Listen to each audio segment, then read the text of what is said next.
Hi, I'm Spencer. It can get really frustrating when you need to be somewhere and your car won't start.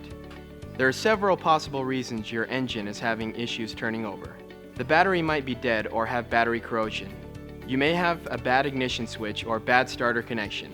You may have a broken or shorting coil wire. It may be a fuel system issue, possibly involving electrical connections.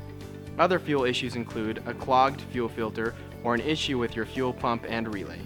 You might have a loose starter, faulty cold start valve, bad injectors, chipped flywheel or ring gear, or bad engine control unit or mass airflow sensor.